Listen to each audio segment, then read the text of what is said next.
আগামী দিনগুলোতে বাংলাদেশে যেন গণতন্ত্র কেউ ব্যাহত না করতে পারে, সাধারণ মানুষের মানবাধিকারকে কেউ যেন লঙ্ঘন করতে না পারে, সেজন্য বিএনপি এবং ছাত্র জনতা সর্বস্তরের জনতা আমরা একসাথে কাজ করব।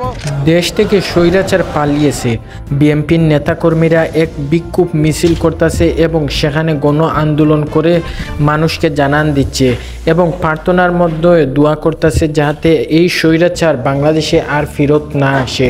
এই কথাটি বলেন বিএনপির মহাসচিব।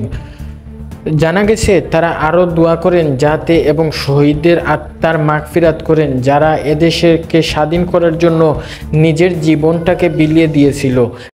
যত দ্রুত সম্ভব সংস্কার করে এবং দেশে একটি গণতন্ত্র অর্থাৎ জনগণের অধিকার যেটা হারানো গণতন্ত্র সেটি ফেরত দিয়ে এদেশের মানুষের সরকার প্রতিষ্ঠা হবে। আইনানুগভাবে যারা অন্যায় করেছে দেশের মানুষ প্রচলিত আইন অনুযায়ী সে বিচার দেখতে পাবে। একবার 90 পতন হয়েছিল, জাতি শিক্ষা নেয় নাই, আর আজকে 2024-এর 5ই আগস্ট যে পতন হয়েছে, গত 860 বৎসর পরে লক্ষণ সেনের বংশধরের মতো তারা পালিয়ে গেছে। কাজ এইটির পুনরাবৃত্তি। জানা গেছে তারা আরও বলেন প্রধানমন্ত্রী শেখ হাসিনা যাতে বাংলাদেশের নির্বাচন অংশগ্রহণ করার জন্য না আসে।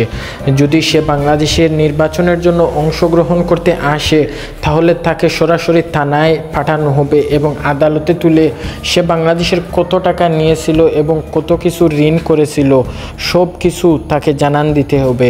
পাশাপাশি তার বিরুদ্ধে 571টি মামলা রয়েছে, সেই মামলার দাখিল মুক্ত করে তাকে এই দেশ ত্যাগ করে ছাড়তে হবে, না হলে তাকে সোজা জেলে পাঠানো দেওয়া হবে বলে তারা আরও বলেন। বাংলাদেশের প্রধানমন্ত্রী শেখ হাসিনা থাকাকালীন অবস্থায় সে অনেক কোটি কোটি টাকা ঋণ করেছে, অর্থের চাইতেও প্রয়োজনের চাইতেও বেশি অন্য দেশের কাছ থেকে ঋণ করেছে। সেই ঋণের বোঝা এখন জনগণের মাথায় বলতে হবে এবং জনগণ তা পরিশোধ করতে হবে। সে যদি বাংলাদেশের নির্বাচনে অংশগ্রহণ করার জন্য সে দেশে আসে তাহলে তাকে সোজা কারাদণ্ডে প্রেরণ করা হবে। তাছাড়া সে যে এতগুলো মানুষের প্রাণ কেড়ে নিয়েছে সেগুলোর হিসাব তাকে অবশ্যই দিতে হবে।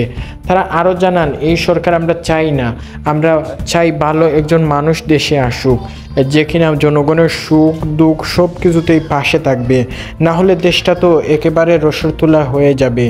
তারা আরও জানান দ্রুত নতুন সরকার সেই পুরানো সরকারের বিচার কার্যকলাপ শুরু করবে এবং সে কি করেছে সব কিছুর বিচার পাই পাই করে নেওয়া হবে এবং তাকে আর কোনোভাবেই পালাতে দেওয়া যাবে না এবং ডক্টর মোহাম্মদ ইউনূস সাহেব এর বিচার কার্যক্রম শুরু করবেন খুব শীঘ্রই বলে তারা জানান দিয়েছে।